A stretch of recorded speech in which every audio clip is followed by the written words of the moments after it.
À la fin de la traversée du désert, après la mort de Myriam, il n'y avait pas d'eau dans le désert pour le peuple.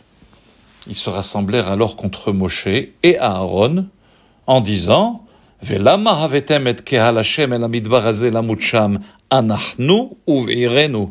Pourquoi avez-vous conduit la communauté de Dieu dans ce désert pour y mourir, nous et notre bétail? Dieu dit alors à Moshe, réunis l'assemblée et parlez au rocher sous leur regard pour qu'il donne ses eaux. Moshe prit le bâton avec son frère, ils rassemblèrent la communauté en face du rocher. Moshe leva la main et frappa le rocher avec son bâton à 2 reprises. Jaillirent alors des eaux nombreuses et l'assemblée se désaltéra avec leur bétail. Puis Dieu dit à Moshe et à Aaron, « Puisque vous n'avez pas eu foi en moi pour me sanctifier aux yeux des enfants d'Israël, par conséquent, vous ne ferez pas entrer cette assemblée au pays que je lui donne. » La question troublante et bien connue est la suivante. Quel fut exactement le péché de Moshe et d'Aaron? Quel mal ont-ils fait? Dieu leur ordonne de produire de l'eau d'un rocher. C'est ce qu'ils font. Alors pourquoi ont-ils été punis? La réponse est dans l'analyse du texte de ce récit qui révèle que leur transgression fut de frapper le rocher alors que Dieu leur a dit de parler au rocher. Et cette erreur les a empêchés d'entrer en Terre Sainte. À cette explication, nous voyons au moins 3 objections, en tout cas 3 difficultés d'accepter cette réponse. Premièrement, pourquoi une punition si sévère? Y a-t-il vraiment une différence si l'on communique avec un rocher par la parole ou par la force en frappant un rocher? Deuxièmement, Dieu dit que par le fait d'avoir frappé le rocher, ils n'ont pas sanctifié son nom. Mais comment cela? Quel rapport y a-t-il entre la sanctification du nom de Dieu et le fait de n'avoir pas parlé au rocher et plutôt le frapper avec un bâton? Troisièmement, pourquoi Moshe a-t-il eu besoin de frapper le rocher à 2 reprises avant de faire jaillir l'eau en abondance? Si Dieu n'a pas laissé l'eau jaillir après le premier coup, car cela fut contraire à sa volonté, pourquoi ferait-il jaillir l'eau après le second coup? Pour comprendre cela, il faut se souvenir que 40 ans plus tôt, juste après la sortie d'Égypte, un événement similaire s'est produit. Et là, Dieu exprime sa volonté précisément de frapper le rocher et non de lui parler. Après cette première révolte pour l'eau, où Moshe, d'ailleurs, a failli être lapidé par le peuple, Dieu dit à Moshe, « Kahet matecha beyadecha vehikita batsur » « Prends ton bâton et tu frapperas le rocher. Et de l'eau va en sortir. Et les gens vont boire. » C'est Dieu lui-même qui lui avait demandé de frapper le rocher 40 ans plus tôt. Donc 40 ans plus tard, Moshe s'est souvenu de ces faits et s'est dit, après tout, Dieu lui-même lui avait ordonné de frapper le rocher pour produire de l'eau. Pourquoi Dieu aurait-il changé d'avis et maintenant relevé exclusivement le manque de communication verbale avec le rocher?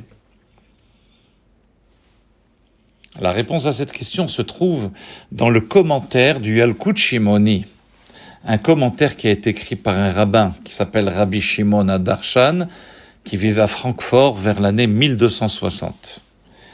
Il ressort de cette analyse que l'histoire du rocher ne fut pas seulement un événement historique, physique, une tentative de faire sortir de l'eau d'un élément inanimé, un miracle. C'est bien plus que cela. Le rocher décrit l'état psychologique d'une personne qui est dure, qui ne ressent aucune douleur, qui ne pleure jamais. Et donc, comment avoir un impact sur une telle personne qui a un caractère de rocher?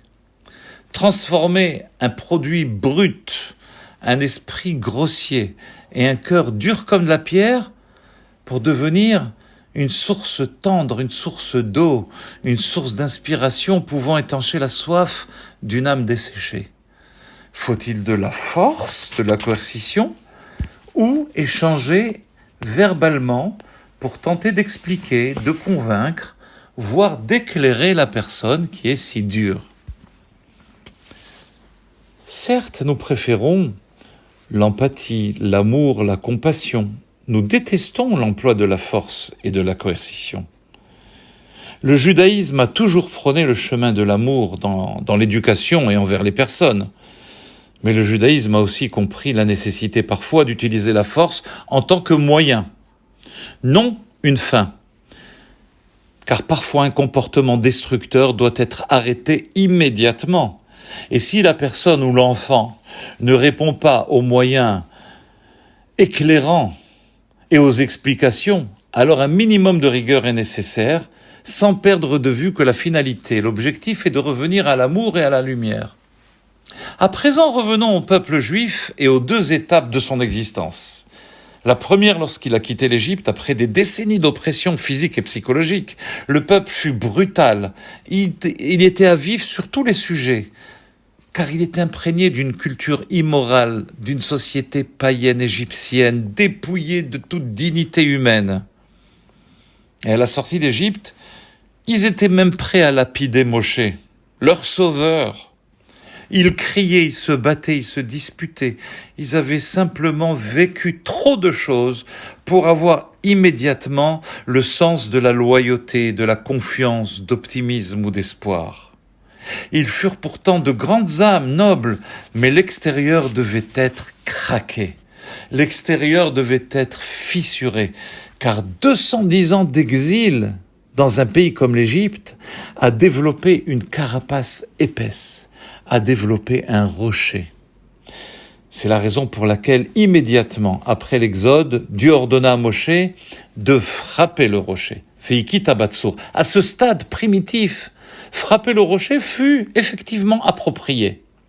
Mais 40 ans plus tard, après la traversée du désert, une traversée hautement spirituelle, leurs enfants et petits-enfants nés et élevés en toute liberté, en présence de guides spirituels comme Moshe et Aaron, la nation avait mûri.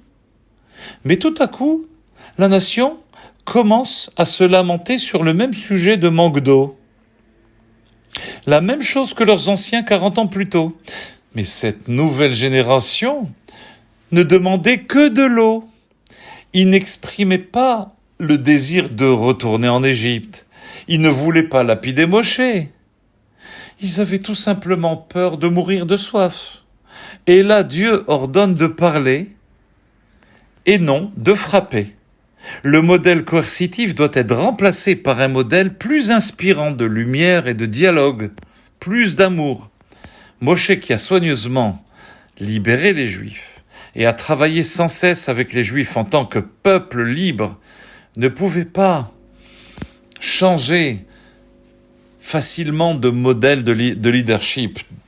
Il appelait le peuple même Hamorim, Shimona Hamorim, des rebelles, et a frappé le rocher. Il a frappé même à 2 reprises, parce que quand vous tentez de changer les choses par la pression plutôt que par la persuasion, vous devez toujours le faire plus d'une fois. C'est donc Josué qui a endossé le leadership par la suite pour cette nouvelle génération. La place de Moshe fut donc dans le désert, avec son peuple bien-aimé, ces âmes héroïques qui ont traversé l'esclavage pour goûter la liberté. Pour conclure, remarquez que le mot « rocher » en hébreu se dit de 2 manières, « tsur » et « sela ». Mais il y a une différence entre ces 2 termes. « Tsur » c'est un rocher, c'est une roche dure de l'intérieur et de l'extérieur. C'est le terme utilisé dans la Bible pour le premier incident 40 ans plus tôt. Sela, en revanche, est une roche qui est dure extérieurement, mais qui contient de l'humidité, voire de l'eau à l'intérieur. C'est le terme utilisé dans la Bible lors du second incident 40 ans plus tard.